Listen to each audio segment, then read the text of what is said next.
जब हमें ज़िंदगी बहुत खूबसूरत लगती है, इसका मतलब हम बहुत सुखी हैं। और जब हमारी ज़िंदगी में कुछ उथल पुथल होना शुरू हो जाए, मतलब समझ लो कि काला साया हमारे आसपास है।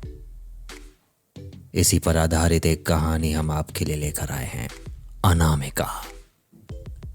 आज जय और वैदेही की शादी की एनिवर्सरी थी। अपने फ्रेंड्स नित्या और विनय के साथ वो दोनों खुशी से बिल्कुल केक काट रहे थे। Happy anniversary to you guys. ये गाइस क्या बात है, आज तो तुम लोगों की एनिवर्सरी है यार। बहुत मजा आया हम लोगों को और मैं उम्मीद करता हूँ कि तुम लोग बहुत अच्छे से ऐसे ही खुश रहो यार। बहुत अच्छे लग रहे हो, दोनों बड़े प्यारे भी लग रहे हो। हाँ, वैदेही ने वाइट कलर का सूट जो पहना हुआ गजब लग रही हो यार, क्या बात है। और तुम भी कम नहीं लग रहे हो वैसे। हाँ डोंट माइंड डोंट माइंड। उसके बाद वैदेही जय को अपने हाथों से केक खिलाती है। फिर जय और वैदेही अपने होटल रूम पर आ गए। तभी वैदेही बोलती है, आज तो थक कर हालत खराब हो गई। अरे एनिवर्सरी मनाना भी कोई आसान काम नहीं है। हाँ, क्या तुम भी दूर दूर खड़े हो?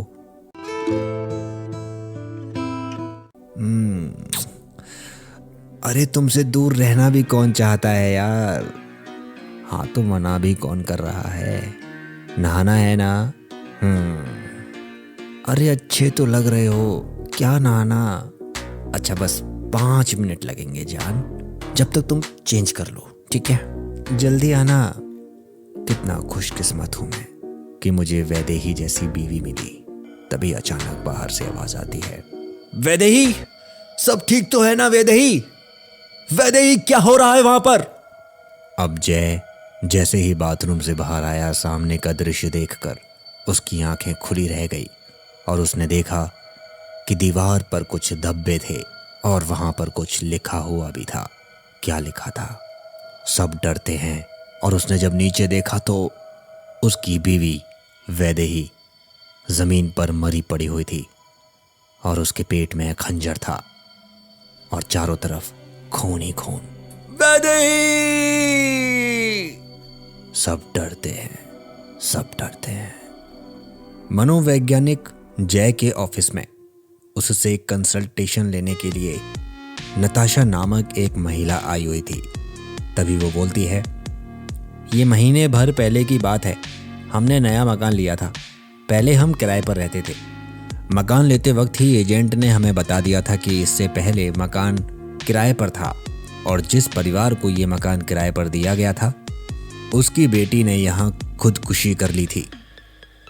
तभी पीछे से एक चाय का कप चाय वाला लेकर आता है और उसके टेबल पर लाकर रख देता है। तभी वो बोलती है, थैंक यू। और उसके बाद वो लोग शहर छोड़कर चले गए थे और मकान मालिक ने यह मकान हमें बेच दिया था।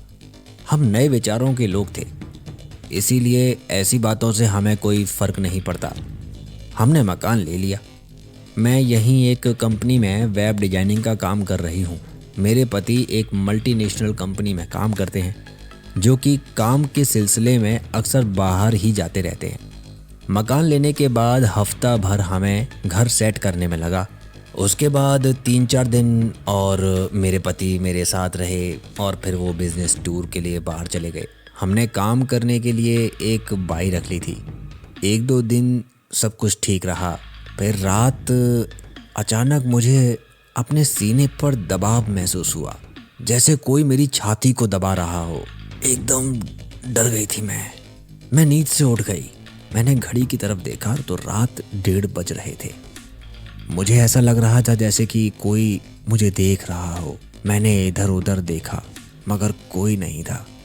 मेरे सीने पर अब भी हल्का दबाव था, जैसे मेरे दिल में कोई दर्द हो और मैं रोना चाहती हूँ। समझ नहीं आ रहा था कि हो क्या रहा है। खैर, मैंने जैसे तैसे वो रात निकाली। अगले दिन सब सामान्य था। मैं ऑफिस गई, वापस आई, सब कुछ रोज की तरह था। लेकिन रात को सोए हुए मुश्किल से 1 घंटा भी ना हुआ था। फिर मुझे अपने सीने पर दबाव महसूस हुआ। मैं उठकर बैठ गई। कुछ देर बैठने के बाद मुझे होश की आवाज़ आई और वो मुझे बिल्कुल सुनाई दी, जैसे कुछ मेरे भीतर से होकर गुजर रहा हो। मैं पूरी तरह से सिहर गई। मैं बाहर हॉल में आकर बैठ गई। मुझे थोड़ी राहत मिली, लेकिन बाहर बहुत ठंड थी। मजबूरन वापस मुझे अंदर जाना ही पड़ा। अगले दिन मैंने डॉक्टर को दिखाया। मैंने अपने साथ हो रही सारी घटनाएं उन्हें बताई। तभी डॉक्टर बोले, अरे मैं आपके सारे टेस्ट कर लेता हूँ, फिर देखते हैं कि क्या होता है। ओके। दूसरे दिन सारी रिपोर्ट्स आए। अरे सब कुछ नॉर्मल है, आपको किसी भी दवा की ज़रूरत नहीं है। कम से कम नींद की दवा ही दे दो। अरे नहीं नताशा जी, आप पूरी तरह से स्वस्थ हैं, आपको नींद की दवा की भी ज़रूरत नहीं है। हाँ, फिर मैं घर आ गई। उसके बाद हफ्ते भर तक यही सिलसिला चलता रहा। मेरे सीने पर अभी भी दबाव महसूस होता है, जैसे कोई मेरा सीना दबा रहा हो। तो कभी कोई आवाज़ सुनाई देती। मैंने अपनी काम वाली को पूछा, मगर उसे मेरे घर में कभी भी ऐसा कुछ भी महसूस नहीं हुआ। यानी यह जो भी था वो सिर्फ रात को ही हावी होता था। एक रात को मुझे एक परछाई दिखाई दी, कोई धुंधली सी आकृति जो बस एक पल को दिखी और फिर ओझल हो गई। मेरा शक पक्का हो गया कि इस घर में कोई प्रेत आत्मा का साया है। नताशा जी ने एक तरफ देखा, जो कि ध्यान से उन्हें सुन रहा है, और सुनने के साथ ही गौर से उसका चेहरा भी पढ़ रहा है, जैसे उसका अध्ययन कर रहा हो। आगे बताइए नताशा जी, फिर क्या हुआ था? अगले दिन मैंने अपने एक दोस्त को फ़ोन किया, जो कि मेरी कलीग थी। वो एक बाबा को जानती थी। उसने उन्हें मेरे घर बुलवाया। मैंने काम वाली को उस रोज़ छुट्टी दे दी थी। वो तांत्रिक मेरे घर आया। उसने हवन के लिए कुछ मंत्र वगैरह पढ़े। उसने एक नींबू काट कर दिखाया, जो कि भीतर से लाल हो गया। आपके घर में किसी प्रेत आत्मा का साया है। उसने वो सब कुछ किया जो कि उसे सही लगा। मेरे घर में धुआं करने के बाद वो चला गया, मगर कोई फायदा नहीं। रात को फिर वही हुआ जो कुछ होता आ रहा था। जय उनकी सारी बातें ध्यान से सुन रहा था। मैं इन सब बातों से बहुत परेशान हो गई। मैंने अपने पति को भी बताया, लेकिन अभी उनका आना संभव नहीं है। किसी ने मुझे आपके बारे में बताया, तो मैं यहाँ आई हूँ। ओके, तो नताशा जी, मैं आपके लिए कुछ टेस्ट लिख दे रहा हूँ। कुछ देर बाद विनय वापस अंदर आया। विनय, इनके ये सारे टेस्ट कर लो और मुझे दिखाओ। क्या हुआ? अरे टेस्ट कर लिए हैं।